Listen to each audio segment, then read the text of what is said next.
Dear Kuya Mono, Happy New Year sa lahat ng nakikinig, lalo na ang mga kagaya kong unang na-addict sa programa mo noon sa radyo. May mga nababasa akong comment dito sa YouTube na nagsasabing elementary pa lang daw sila ay listeners mo na sila sa radyo at ngayon ay may mga anak na silang nasa elementary. Ako, college na ako nung matutunan ko ang makinig sa Campus Love Stories na programa mo noon sa Campus Radio sa Cagayan.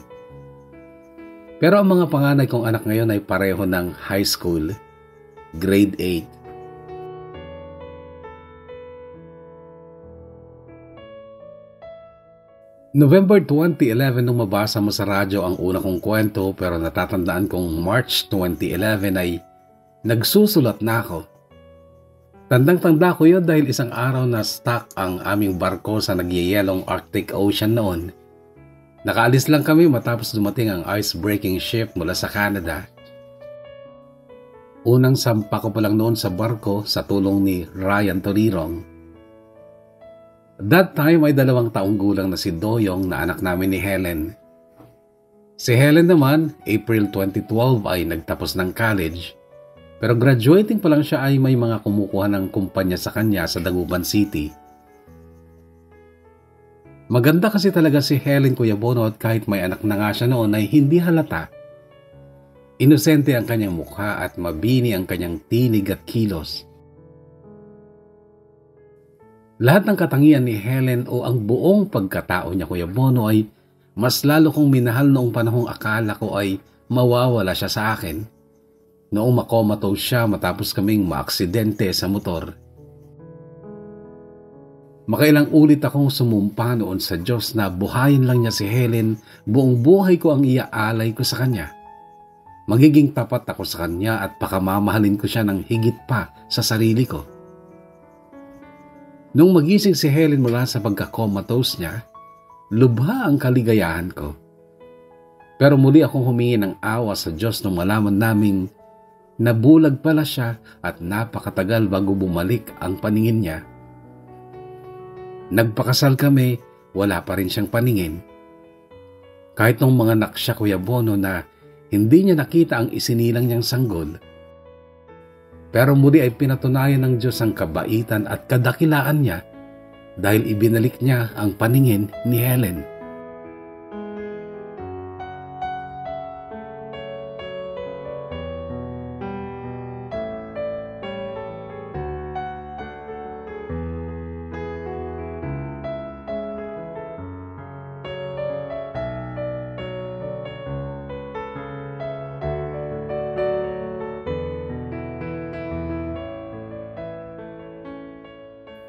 Yung mga masamang pangyayari kay Helen, Kuya Bono, ay itinuring kong karma ko. Hindi man ako direktang inatake ng kamalasan pero mas masakit ang dagok sa akin dahil ang mahal ko ang tinamaan. Sumumpa akong magpapakatino na dahil ayoko nang maulit ang mga pangyayaring yon. Kaya't ako nga'y lubusang nagpakatino. Inalay ko ang buhay at buong panahon ko sa aking mag-ina. Nagsikap din ako upang umayos ang pamumuhay namin at nagtagumpay naman ako sa tulong ng Diyos at ng kaibigan kong si Ryan. Nakapagpatayo kami ng maganda at katamtaman ng laking bahay sa Cagayan. Bahay na hindi naman gustong tirhan ni Helen. Dahil simula nung makapagtrabaho na siya sa Pangasinan ay pinaayos niya ang bahay ng lola isang niya na hindi ko alam. Nasa barko ako at lingid sa kaalaman ko ay nag-loan pala sa pag-ibig si Helen upang may paayos ang bahay ni Lola Isang. Noon na pala nagsisimulang masira ang pagsasama namin ni Helen dahil sa impluwensya ng mga tao sa paligid niya. Alam kong matalino si Helen, Kuya Bono, at inasahan kong hindi siya makikinig sa mga paninira. Pero nagpa-apekto siya. Nasa malayo ako, nasa barko ako, pero noon pala ay sinasarili na lang ni Helen ang mga pasakit na dulot ng nakaraan ko. Inisip ko noon kung extension ba yun ng karma ko. May mga nangyayari na pala noon na hindi ko alam. Ginugulo na pala ni Zaira si Helen. Natatandaan niyo siguro si Zaira, siya ang una kong girlfriend nung high school at may nangyari din sa amin nung nasa Baguio siya at nasa Pangasinan naman ako. Sabi sa akin ni Zaira noon sa text, buntis siya. Sabi ko sa kanya, nurse ka. Alam mo ang dapat mong gawin dyan? Kasi mahal na mahal ko na noon si Helen at si Helen talaga ang gusto kong pakasalan. May anak na kami ni Helen nung muli kaming magkita ni Zaira sa Cagayan kasi nga kabarangay ko siya. Ang sabi niya sa akin noon ay biniro lang daw niya ako na buntis siya noon sa Baguio. Naniwala naman ako. Pero hindi pala biro yun. Anak ko pala talaga ang panganay niyang si Ariz. Pinatunayan niya ng DNA test na si Zaira pa ang nag-asikaso dahil atat na atat siyang makakuha ng financial support mula sa akin. Kasi iniwan siya ng una niyang asawa. Nung magsimulang manggulo si Zaira, wala akong kaalam-alam. Pati ang mga magulang ko hindi ginulo ni Zaira. Si Helen lang talaga ang tinarget niya at dahil siguro doon ay lumamig ang pag-ibig ni Helen sa akin. At ngayon nga Kuya Bono, sa kasalukuyang panahon ay hindi ko nakapiling si Helen. Nasa piling na siya ng iba.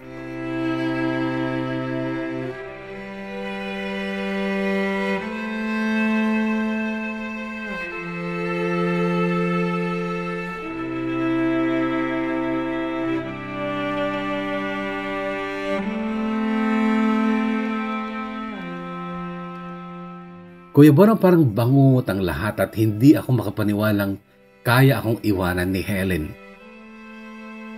Nakilala ko siya bilang mahinang babae at alam kong wala akong pagkukulang sa kanya mula nung maging kami, lalo na mula noong makasal na kami.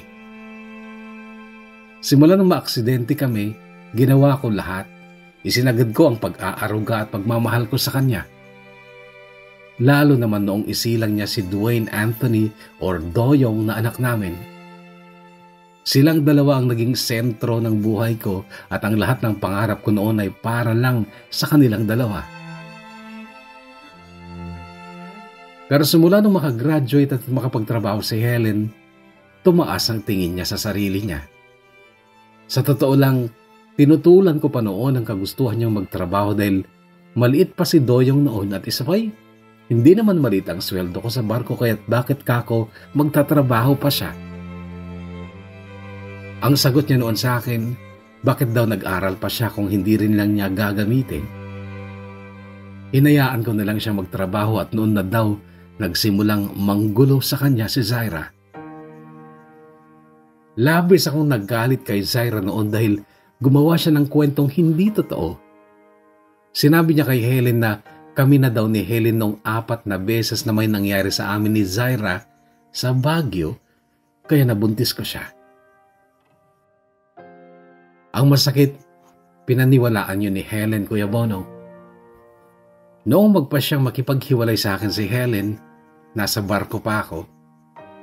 Ginawa din lahat ni Papa ang makakaya niya na baguhin ni Helen ang kanyang pasya pero hindi siya pinakinggan ni Helen.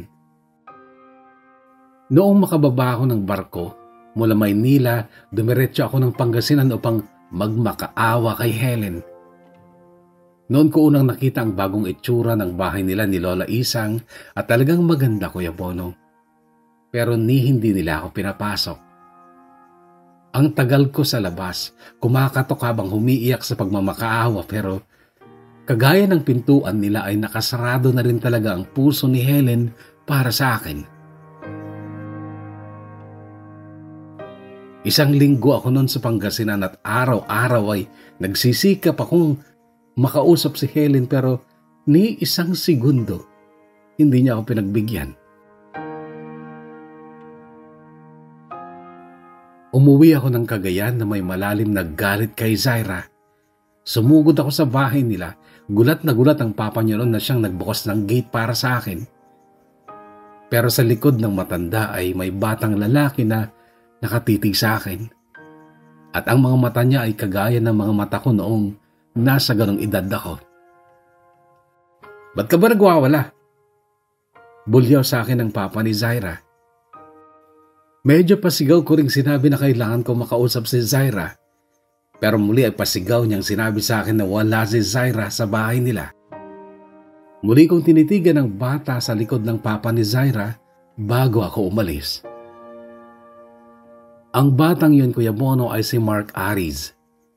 Mark din ako, Mark Jericho. Ang Aris ni Mark ay binaliktad lang na Zaira.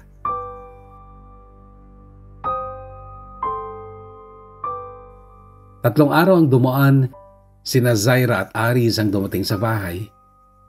Kalmado naman na ako noon at pinakiharapan ko sila. Kasama din si Mama na noon ay naglalambing kay Aris. Sabi ni Mama, ganun-ganun daw ako nung maliit ako kaya't hindi ko maitatangging anak ko talaga si Aris. Gampanan mo ang tungkulin mo sa apo ko, MJ. Pakiusap noon ni Mama at hindi ko naman yung tinutulan, Kuya Bono. Pero ang pabirong sabi ni Zaira noon na kung gusto ko daw ay kami nilang ang magsama, hindi ko yun pinatulan. Hindi dahil sa galit ako sa kanya kundi dahil mahal na mahal ko si Helen at hindi pa ako totally sumusuko na hindi ko na siya mapapabalik sa akin. Sa katunayan, Kuya Bono, bago ako bumalik ng barko, dumaan pa ulit ako ng Pangasinan noon. Nadatnan ko si Helen sa bakuran nila, nagdidilig ng halaman pero para siyang nakakita ng napakasamang tao. Tumakbo siya bigla, ni hindi niya napatay ang hose ng tubig. Gusto kong isara ang faucet noon pero sarado ang gate at baka i-report pa niya ako sa pulis ng trespassing.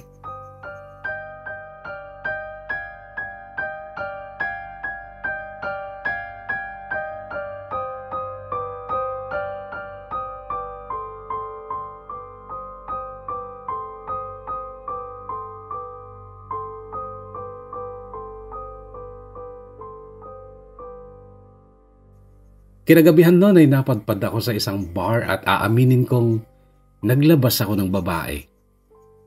Maunawaan ito ng mga OFW at seafarers na kagaya ko na dapat kapag uuwi sana ay makakatalik ang kanyang asawa. Pero ako nga'y wala ng asawa noon kaya't nagawa kong maglabas ng init ng katawan sa ibang babae.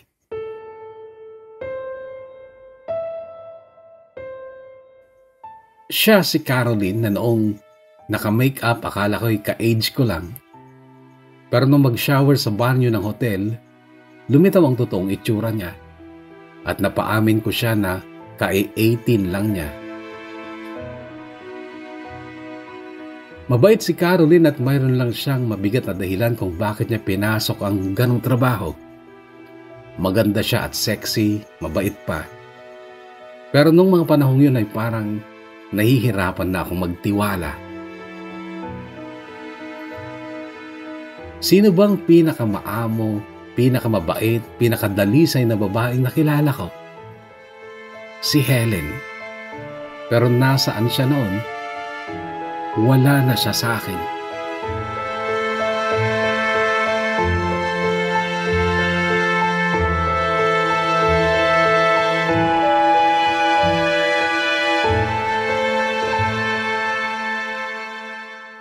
Nag-abroad sa Amerika si Zaira.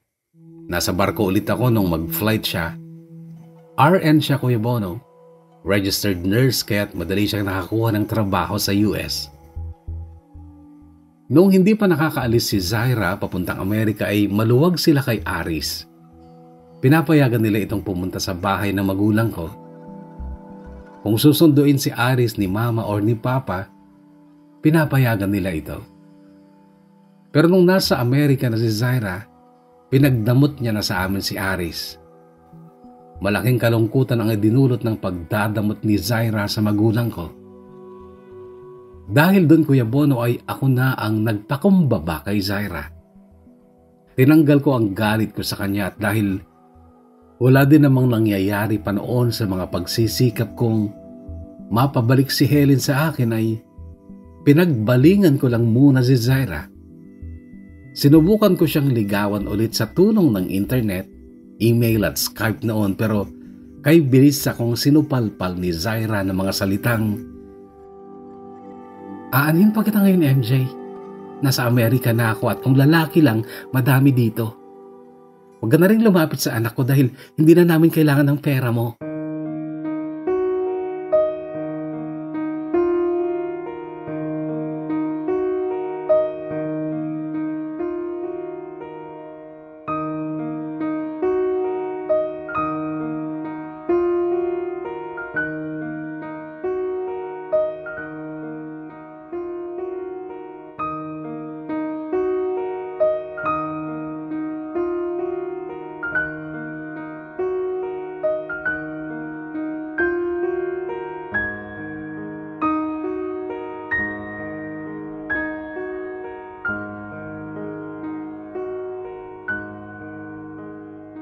Iyon ang pinakamalungkot na pagkakataong sumampa ulit ako ng barko. Hindi ko alam noon kung paano ko palalagpasin ang bawat araw sa loob ng 8 buwan hanggang 1 taon ko sa barko na problemado ako. Nakablock ako kay Helen. I mean sa cellphone niya. Pero naisipan ko, Kuya Bono, ang sulatan siya buwan-buwan. At sa kulang 1 taon ko sa barko, naka-9 na sulat ako sa kanya. Bawat sulat na pinadala ko sa kanya ay hindi nawawala yung pagmamakaawa ko sa kanya na magkabalikan kami dahil mahal na mahal ko siya. Pero ni isa sa 9 na sulat ko na yun, Kuya Bono, wala siyang sinagot. Noong bumaba ulit ako ng barko, sa Pangasinan naman ako dumiretso. Pero hindi pa rin ako pinalad na makausap si Helen. Sa kanilang opisina, pinakiusapan lang ako ng gwardiya na umalis na raw ako. Nagpunta ako sa bahay nila. Napakatagal ko sa labas ng bakod dahil ang gusto ko naman ay makita man lang si Doyong, ang anak namin. Napaluha lang ako dahil naririnig ko ang malakas na boses ng anak ko sa loob ng bahay pero hindi ko siya nakikita. Sumagi din sa isip ko noon si Caroline. Naisip kong makipagkita na lang sa kanya, total. Nasa Pangasinan na rin lang ako. Pero pinilit kong tinuin ang isip ko. Naisip kong baka lalong hindi ako tutulungan ng Diyos kapag hinahaluan ko ng kalokohan ng mga gawain ko. Nakaka-chat ko si Caroline habang nasa barko ako. Naging magkaibigan kami at liban sa pagiging babaeng bayaran niya na siya lang nakikita kong pangit tungkol sa kanya ay kaibig-ibig siya, Kuya Bono. Pero 5 beses, Kuya Bono, mula noon na sumampa at bumaba ako ng barko, ay nagawa kong huwag makipagkita kay Caroline. 5 beses na ang ibig sabihin ay mahigit 7 taon halos ang dumaan mula nung iwanan ako ni Helen ay talagang hindi na kami nakapag-usap pa.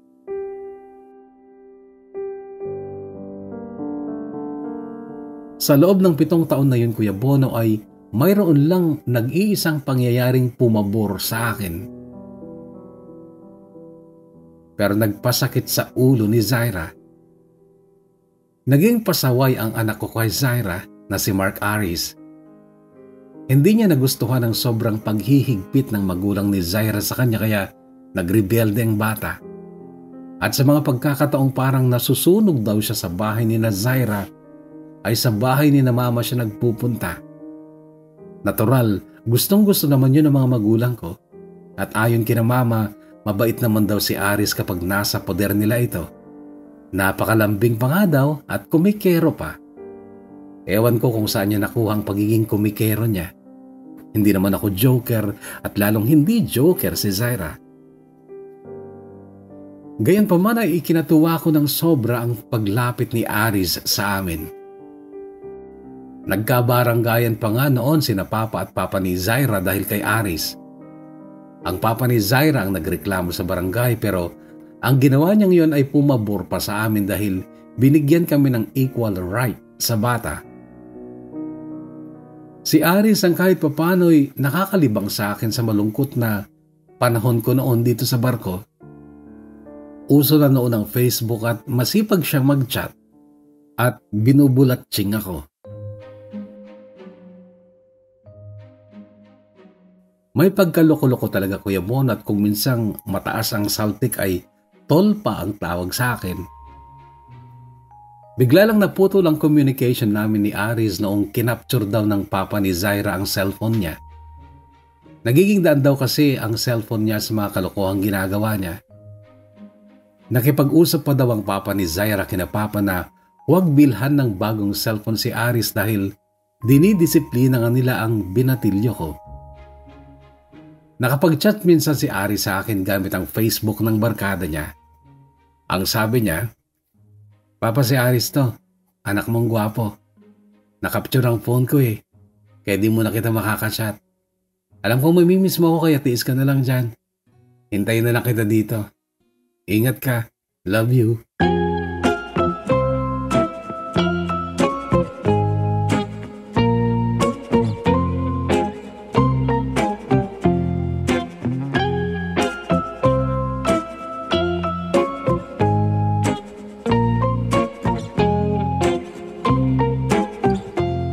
We have a total of 35 na nagpa-shoutout sa ating Facebook page. So narito ang first 15. Pa-shoutout kami dito sa RVC Laboratory Dental Clinic, Minanti Uno, Kawayan Isabela from Angelito, Heron. Shoutout naman po Kuya Bono, dito ako ngayon Tondo, Manila, pero taga San Pedro, Tumawin, Isabela from Samuel Galupo. And pa-shoutout nga po lahat ng ka-work ko dito sa Barangay Busilak, Alfonso Lista, Ifugao. Always nakikinig dito sa channel mo from J. Rain. Pa-shoutout Kuya Bono, Parong Bermuda Resort. Palagi po kaming nakikinig sa mga upload mo from Olab Vic of Alpay. Maraming salamat, Olab Vic. Izon Bintudan of Nunhubatan, Lamut, Ifugao. Shoutout to you. Ganun kay May Kinom nga, Pinartok at Elena Fortes ng Malig, Isabela. Lloyd D. ng Kiangan, Ifugao. Shoutout to you. Jomar Tolentino Parbo of Lasam, Cagayan. Angela Ligayo of Bagao, Cagayan. Shoutout to you. Jomar Tolentino Parbo of Lasam, Cagayan. Ay naulit. Shoutout sa Hudana family ng Mindanao from Winard C. Hudana. Pa-shoutout naman mga best friends kong sina Joy Bandin at Joan from Lorilin of Kamsur, Bicol. Clarence Kumaid Ngateb from Barlig Mountain Province. Shoutout to you. Shoutout sa lahat ng kagaya kong abangers from Adelaida Dazo Remo of Taipu, Hong Kong. Shoutout dito sa Bakery at Vince Water Refilling Station from Erwin John Paul and Elena Fortes of Malig, Isabela. Shoutout to you. Susan Galiebo Viernes. Shoutout to you. Tess Garcia of Riyadh, Kingdom of Saudi Arabia. Graciel Fernandez Tapulao. Shoutout to you. Giovanni Solano of Hong Kong from Tagum, Davao del Norte. Maraming salamat sa pagtutok. Vivian Juvinal Kern of Germany. Shoutout to you. Pa-shoutout Kuya Bono sa mga taga-barangay Maligaya, Malig, especially to my family, Cara and Romero. It's me, Marlon Cara Romero of Tabuk, Saudi Arabia. And pa-shoutout po ang grupo ng mga Flash Express Riders sa Carig, Tuguegarao City from Phrase Q. Bonilla. Joy Organo Bantok of Quezon, Isabela. Yan muna ang first half ng ating mga shoutouts at syempre ang final half nito sa hulian ng ating kwento. Samantala, balik tayo sa kwento ng buhay at pag-ibig ni MJ Part 2 dito sa Kahugot TV.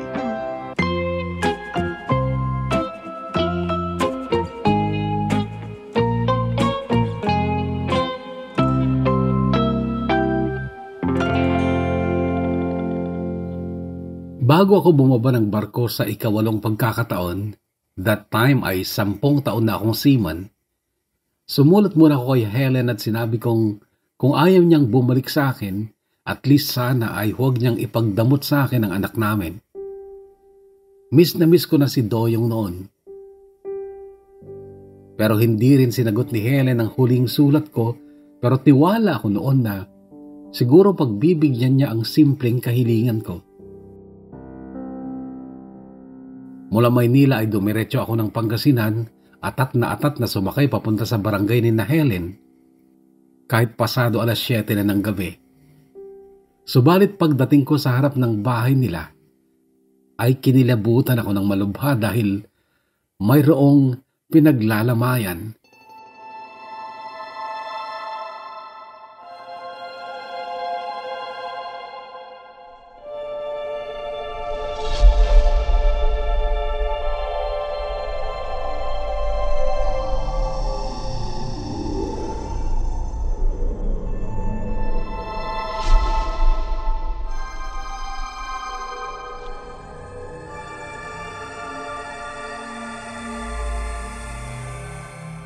Lubha kong ikinalungkot ng pagpanaw ni Lola Isang. Pero natuwa ako, Kuya Bono, dahil nakapasok ako sa kanilang bakuran at natanaw pa ang aking anak. Pero yun ay nagpaluha lang sa akin. Pero okay lang naman ang umiyak noon kahit maraming tao. Malaki na si Doyong, nagbibinata na. Dumaan pa siya noon sa harapan ko. May kasamang batang lalaking ka-age din niya. Gusto ko siyang tawagin pero baka makalikha lang yun ang eksena. Kasi inisip kong brainwash siya ni Helen. Baka kapag nakita ako ay matakot siya, magsumbong kay Helen at ninervyusin naman si Helen. Iginala ko din ang paningin ko noon. Gusto ko ring makita si Helen pero sa loob ay ibang babae ang nakaupo sa tabi ng kabaong ni Lola Isang.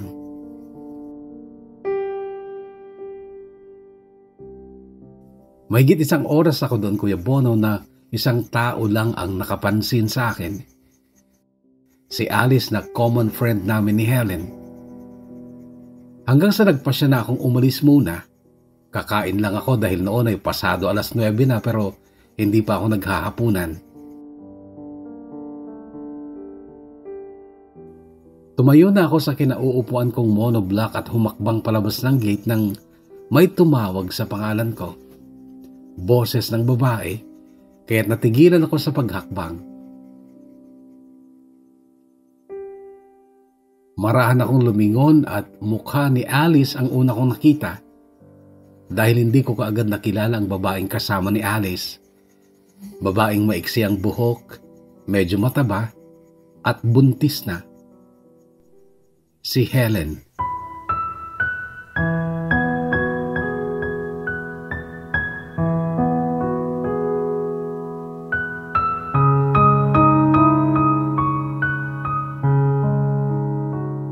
Noong ma-recognize ko ang mukha ni Helen, humarap ako sa kanila. Pero si Helen naman ay humakbang patungong gate. Sinundan ko na lang siya at sa labas ay nagbitaw lang siya ng salita. Ang sabi niya, "MJ, lahat ng perang pinapadala mo, napupunta sa account ni Doyong. Lahat ng sulat mo natanggap ko. Pagkatapos ng libing ni Lola, magkita tayo.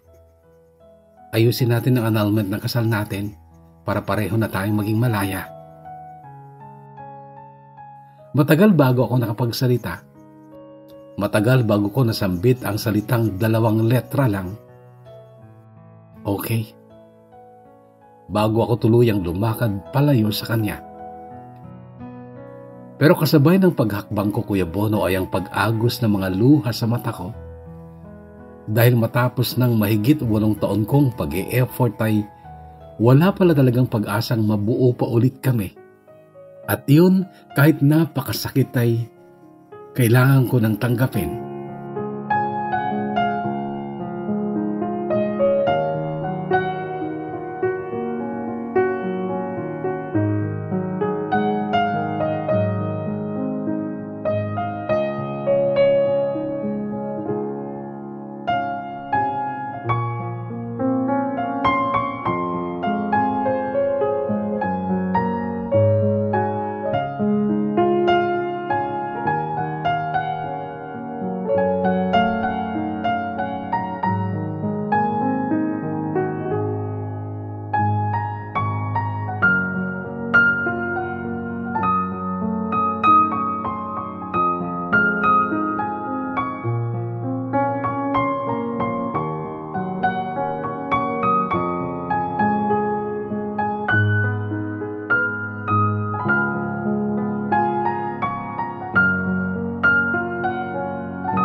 Nagsimula kaming maging close ulit ni Doyong nung araw na nagkita kami ni Helen sa opisina ng isang abogado para sa pagsisimula ng procedure sa annulment ng kasal namin.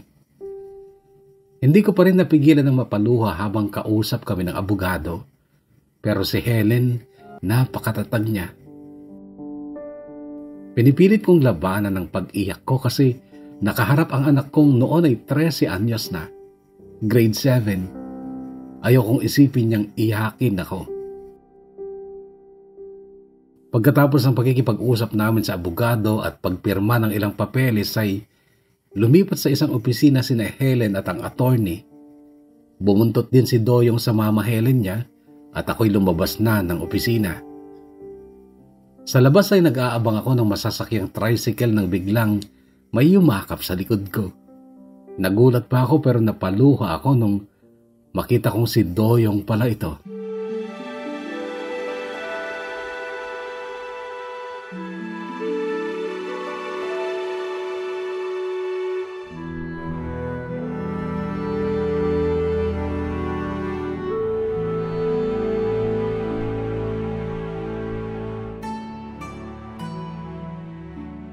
Ipinaalam ko si Doyong kay Helen. Balak pa niyang tumanggi pero pinagsabihan siya ng abogado na hindi niya dapat ipinagdadamot sa akin ang anak namin. Baka daw maging sanhi pa yun ng delay sa approval ng aming annulment. Nakasama ko si Doyong maghapon nung araw na yon. Kung saan-saan lang kami nagpunta, nag-dinner kami sa fast food at pagkatapos nun ay hinatid ko pa siya sa bahay ni Helen. Ang bagong asawa ni Helen ang nagbukas ng gate pero napansin kong hindi bumati si Doyong sa stepfather niya. Nagtanguhan lang din kami ni Dennis, ang bagong asawa ni Helen. Si Dennis, pwede ko sanang idemanda sa pag-aagaw niya sa asawa ko pero hindi ko nalang ginawa dahil baka kako lalo nang masuklam sa akin si Helen. Tumalikod na ako matapos yumakap ulit sa akin si Doyong pero tinawag ako ni Dennis. Pumasok ka daw. Kakausapin ka daw ni Helen. Sabi niya. Pumasok nga ako at bahagyang nagtaka sa loob ng bahay ni Helen. Buwan pa lang ng Agosto pero may mga Christmas lights na sa loob. Pero hindi naman Christmas lights na iba't ibang kulay kundi kulay puti lang. Nakapagapang sa dingding malapit sa kisame. Nakaharap din si Dennis sa pag-uusap na yon. Saglit lang yon pero may pagsumbat pa rin si Helen noon sa akin. Isang dahilan pa daw ng desisyon niyang huwag nang bumalik sa akin ay sobra ding gumulat sa akin.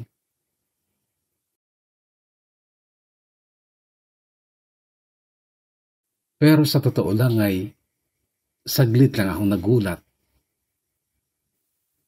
Pagkatapos nun ay nangibabaw ang tuwa at saya at excitement sa puso ko nung lumabas na ako ng bahay nila. Tinawagan ko ang pinsan kong si Mayo. Nanghiram ako ng kotse dahil may pupuntahan ako. Isang masaya at mahalagang lakad yun, Kuya Bono, na parang tuluyang bubura sa lahat ng lungkot at pasakit sa dibdib ko.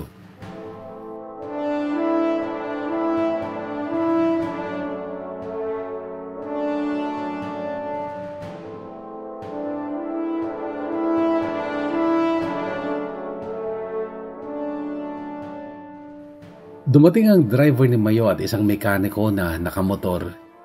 Iniwan sa akin ang kotse. Umangkas na ang driver na naghatid ng kotse sa akin sa mekanikong nakamotor. Nagbiyahe ako ng oras ding iyon pala Union.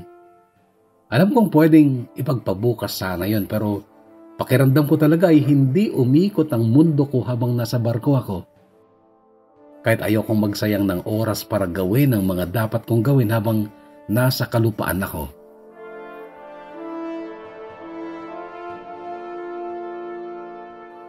Mixed emotions ako nun, Kuya Bono. Malungkot na masaya. Excited na medyo kabado.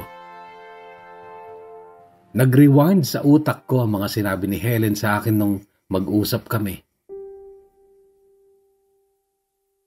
Alam kong nabigla ka sa pagbabago ko, MJ. Hindi ganun ang pagkakilala mo sa akin. Pero naniniwala kasi ako na Mas mabuti nang masaktan ng minsanan kesa sa magtagal sa magulong buhay. Naniniwala din ako na seryoso kang mabuo ulit tayo. Sa parteng to, guilty ako kasi utak ko ang ginagamit ko. Nakikita ko ang kagustuhan mo kung gaano ka kaseryosong bumalik kami sa'yo. Pakiramdam ko nga, wala ka ng ibang inisip kundi kami ng anak mo. Oo, Helen, tama ka. Wala akong ibang gusto kundi ang mabuo ulit tayo. Kaya nga, MJ, at dahil sa sobrang pagka-obsess mong mabuo ulit tayo ay wala ka ng pakialam sa iba, na hindi ka yata nagbubukas ng message request at friend request sa Facebook mo. May 2 tao doon na atat na makausap ka.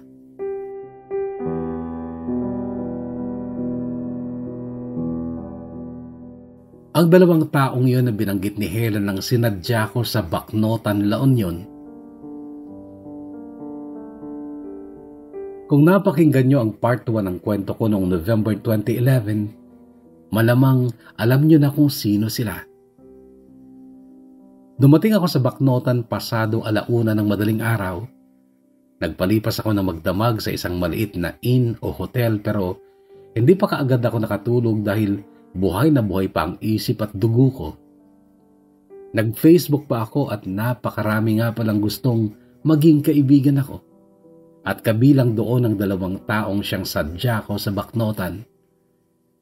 Kinonfirm ko sila at nag-send ako ng message sa kanila kahit hindi sila online. Sinabi ko na nasa Baknotan ako at pupunta ako sa kanila 7:00 ng umaga. Paki-sketch na lang kako kung saan ang bahay nila.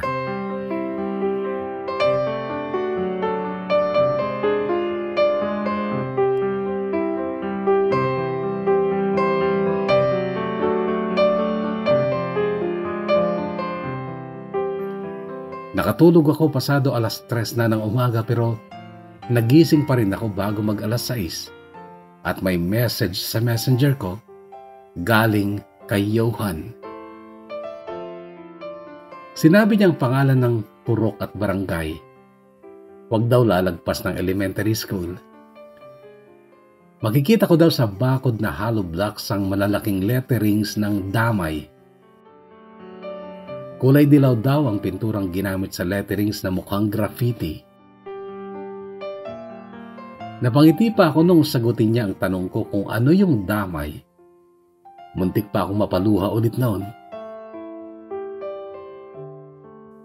Dito ka na lang po mag-almusal. Magluluto pa ako ng breakfast. Sabi pa noon ni Johan. Talaga? Marunong ka magluto? Prito-prito lang po, tsaka sinangag. Sino bang kasama mo sa bahay niyo?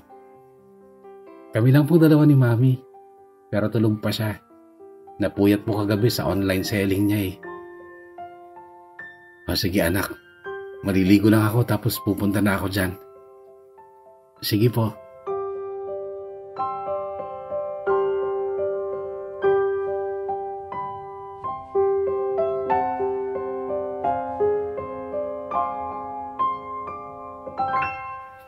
Si Johan, Kuya Bono, ay anak ko din. Anak ko kay Belinda. Oo, dinaya ko ni Belinda. Sabi niya noon, pinalaglag niya ang pinagbubuntis niya pero hindi pala nagtagumpay ang abortionist. Nasa abroad na raw siya nung malaman niyang buntis pa rin siya kaya pinauwi siya ng employer niya. Sa kanilang 3 noon, si Helen, si Zaira, si Belinda. Si Belinda ang talagang pinakamaganda, pinaka-sexy pero siya yung may pinaka-mahinang personalidad. Marami kang makikitang kapintasan sa kanya kasi mahilig siya sa nightlife noon. Kung matatandaan nyo, nakilala ko nga siya sa karaoke bar, umiinom, nagyoyosi, at may mga kasama siyang mga lalaki. Samantalang sina Helen at Zaira, mga desenteng babae sila. Gayunpaman, kahit modernang babae si Belinda noon ay may mabuti siyang puso. Kung matatandaan nyo, nasa comatose pa si Helen noon sa ospital nung dumalaw si Belinda upang magpaalam na rin kasi a-abroad na siya. Binilin ako ni Belinda noon na magbago na ako at pakamamahalin ko si Helen dahil tingin daw niya kay Helen ay mahina itong babae at kailangan niya ng matinong lalaking mag-aalaga at magmamahal sa kanya. Hindi ko makakalimutan ang sandaling yon na nagbago ang tingin ko kay Belinda. Napakabait pala niya at mapagparaya.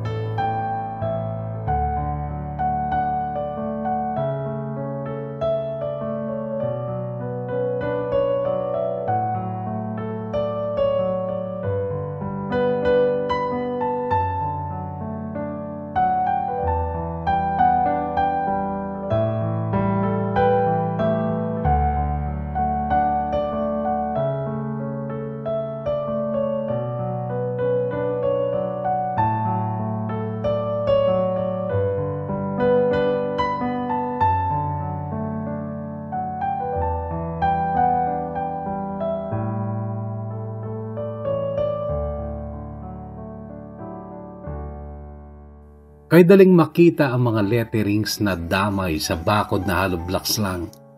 Hindi na finish pero may background color kasi na dark gray, kaya't lutang na lutang ang kulay dilaw at all capital letters na damay. Na acronym pala ng mga pangalan nilang magkakapatid sa ama.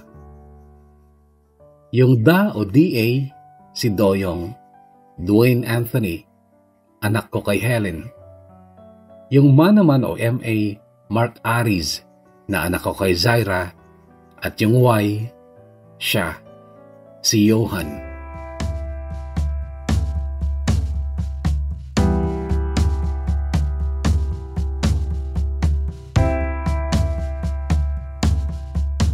Tawa ng tawa sina Johan at Belinda noong pagbuksan nila ako ng pinto.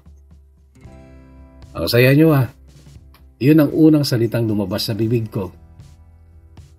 Nag-prepare pa po kasi si Mami. Tumatawang sagot ni Johan. Napansin ko ngang nakabihis si Belinda na para bang may lakad, pero hindi basa ang buhok. Nagbihis lang po, hindi naman po naligo. Tumatawa pa rin sabi ni Johan bago lumapit at nagmano sa akin. Kinapig ko siya at niyakap. Habang yakap ko siya ay nakita kong umiiyak naman si Belinda habang nakatitig sa aming mag-ama. Walang salitang narinig mula sa amin. Sandaling katahimikan yon at alam kong marami akong iniluha dahil ang sandaling yon ang katapusan ng mga lungkot sa puso ko at pagsisimula ng bagong buhay kasama si Belinda at si Johan.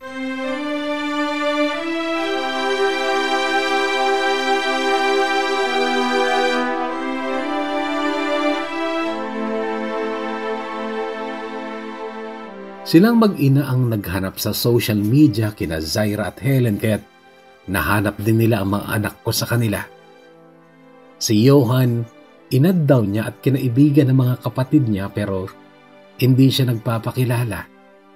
Hindi niya sinasabing iisa ang ama nila. Si Aris, kalaro pa daw niya lagi sa online games at pari daw ang tawagan nila. Nagstay ako sa kanila ng 5 araw noon bago ko pinatulan ang pangungulit ni Johan na i-meet sa personal ng mga kapatid niya. Ang bala ko noon ay iuwi ko sina Johan at Doyong sa Cagayan pero si Helen ayaw niyang payagan si Doyong. Umiyak si Doyong noon. Well, at least mabait siyang bata. Kaysa magwala dahil hindi nasunod ang gusto niya ay umiyak na lang at nagkulong sa kwarto niya. Mabuti na lang at nakialam si Dennis, ang asawa ni Helen. Payagan mo na. Huwag mong turuang magbago ang ugali ng anak mo. Besides, wala ka namang valid reason kung bakit hindi mo siya dapat payagan. For the first time nun, Kuya Bono, ay nakipagkamay ako kay Dennis at yun ang naging simulan naman ng pagkakaibigan namin. Well, hindi ganun ka-close pero at least hindi kami magkaaway. At nagla-like pa siya sa mga post ko sa Facebook ko.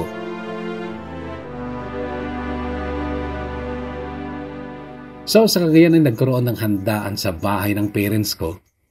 Reunion ng mga panganay ko. Napakasaya nun, Kuya Bono. Masaya na medyo nakakahiya dahil sila ay alaala ng kalokohan ko. Mabuti na lang at nagagawa ko namang isang tabi ang hindi magandang impression na yon. At ngayon nga'y maligaya ko, kontento at kalmado. Dahil nagagampanan ko naman ang obligasyon ko sa kanila kahit nandito ako sa barko. May anak na rin kami ni Belinda, baby girl naman. Napakaganda niya, Kuya Bono, at siya ang lagi kong namimiss.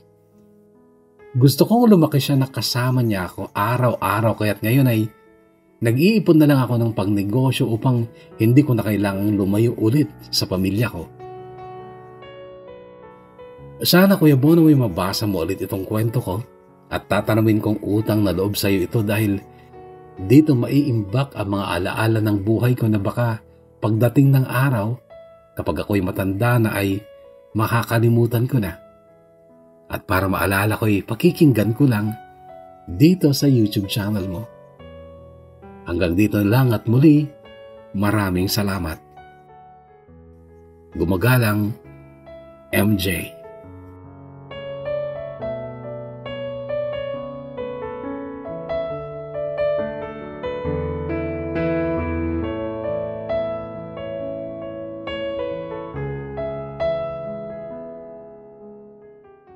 Kahugot na MJ, maraming salamat. Siyempre, very appreciated ang iyong effort sapagkat after how many years since 2011 ay nagpadala ka ng update ng iyong kwento ng buhay at pag-ibig. And hopefully, ganun din yung pananaw ng iba pang letter senders natin na naiimbag sa ating mga channels ang kwento o yung mga alaala ng mga buhay ninyo. Maraming salamat sa pananaw na yan, kahugot na MJ. At napakaganda ng iyong kwento, pero ito ay hindi pagkonsinti sa pagkakaroon ng maraming anak sa iba't ibang babae. Oo, pinupuri ko ang naging kinahihinat na ng buhay mo, pero sana ay huwag gayahin ng iba yung pagkakaroon mo ng maraming anak sa iba't ibang babae dahil hindi ka naman Muslim at hindi yan legal sa ating religion. Anyway, napakaswerte ng mga anak mo sapagkat ikaw ay mapagmahal na ama. Hindi kagaya ng iba na talagang kung tumalikod sa mga nabuntis ay ganun na lang. So, congratulations and you deserve a lot more blessings, kahugot ni MJ. And I do hope na happy din yung mga ibang ina ng mga anak mo. I mean, yung tatlong babae sa buhay mo, yung ina ng mga anak mo ay parang may iba't ibang karakter. And napansin ko nga, natatandaan ko sa first part ng kwento mo na may something din talaga si Belinda. Lalo na doon nga sa part sa ospital nung comatose pa si Helen. Medyo na-touch din talaga ako doon sa excuse me, yung pagiging mapagparaya niya at yung pagkakaroon niya ng concern doon sa iba mong mahal. Hindi mo makikita yan sa lahat ng babae, yung ganong sentimiento para sa kanilang karibal. Sa Belinda, siguro kahit na nasabi mo nga na moderna siyang babae, ay meron nga siyang ginantuang puso. And that made her maybe na mabless ng isang kagaya mo at sana nga ay tuloy-tuloy na yung pagiging straight na responsable at mabait at huwarang tao, MJ. Again, maraming salamat. At ngayon sa panghuling batch ng ating mga shoutout, Jomar Talatu at sa kanyang pinakamamahal na si Jocelyn Cantor Talatu. Shoutout sa inyong dalawa. Liza Sanchez of the Mom Kingdom of Saudi Arabia. Shoutout po sa mga kasamahan ko dito sa Kay Anghil po at sa Tesoro family po. From Abra, Evet Tesoro. Salamat. Che Su Borg of Norway. Sana tama yung bigkas ko ng iyong apelido. Che o Chai Su Borg of Norway. Masyado po sa aking asawa, nagwo-work ngayon sa ospital at nakikinig sa mga story niyo po na si Arlene Dalanaw Cañada. Love you, asawa ko, from your asawa Reynold Cañada. Kate Austria Brian, shout out to you, ganun din. Shout out po ang pinsan ko na si Mark Jacob M. Vargas from Aldrin, Monterosa. Pasyal po kami lahat na always abangan sa mga new uploads mo. Natapos na namin kasi lahat ng old stories. Minsan binabalikan namin yung mga kwentong iba. It's Karen Safari Kimaw Kapuyan. Pasyal, Kuya Bono.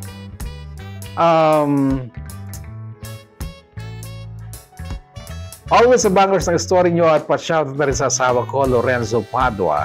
At sa dalawa kong anak, sina Sheena May at Chris Lawrence from Nestle Ann Padua of Albaha, Saudi Arabia.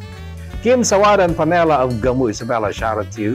Shout out po sa mahal kong asawa na si Rose Vargo Patricio ng Esteban Pilar Capis na laging nakaabang sa mga kwento mo. Pa-shout na rin po sa mga Team Iyul from Julio Cesar Patricio. Maraming salamat. Jackie Lou Miguel and Carol Tungpalan of Carol Tungpalan Batugal of Singapore.